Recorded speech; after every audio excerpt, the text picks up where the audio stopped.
ব্যাগুম শক্তি বিভাগ আছে আৰু এই শক্তি বিভাগৰ নেতৃত্বত যিসকল ব্যক্তি আছে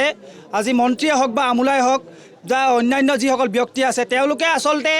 স্মাৰ্ট মিটাৰ যোগেদি আমাৰ অসমৰ যিসকল জনগণ আছে অসমৰ যিসকল জনসাধাৰণ আছে জনসাধাৰণৰ মূৰত মাধমাৰ সোধাব বিচাৰিছে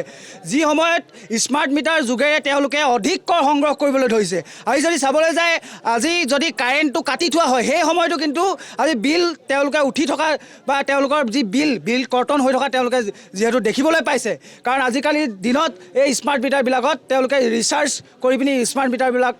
চলোৱাৰ এটা ব্যৱস্থা গ্ৰহণ কৰিছে গতিকে এইবিলাকৰ জৰিয়তে আৰু নিয়মীয়াকৈ যে তেওঁলোকে বিদ্যুৎ এতিয়ালৈকে যোগান ধৰিব পৰা নাই এয়া তেওঁলোকৰ শক্তি বিভাগৰ এটা চৰম ব্যৰ্থতা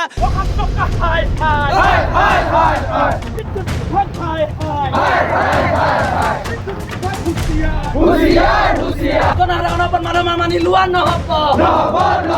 বিদ্যুৎ মন্ত্ৰী শক্তি বিভাগ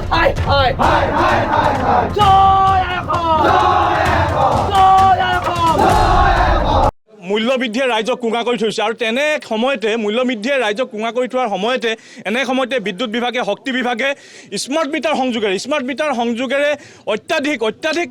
অত্যাধিক হাৰত বিদ্যুৎ মাচুল বৃদ্ধি কৰিছে আৰু এই কাৰ্য কোনো কাৰণতে মানি লোৱা নহ'ব ৰাইজে ইতিমধ্যে কৈ আছে যে স্মাৰ্ট মিটাৰ সংযোগৰ দ্বাৰা 100% 200%লৈকে বিদ্যুৎ মাচুল বৃদ্ধি কৰা আছে আৰু কোনো কাৰণতে গ্ৰহণযোগ্য হ'ব নোৱাৰে আমি সদৌ অসম ছাত্ৰ সন্থা আৰু ৰাইজে ইতিমধ্যে বিষয়টো বিৰোধিতা কৰি আছে যে স্মাৰ্ট মিটাৰ সংযোগেৰে যি মাচুল বৃদ্ধি কৰা হৈছে বিদ্যুৎৰ মাচুল বৃদ্ধি কৰিছে এয়া চাক কৰক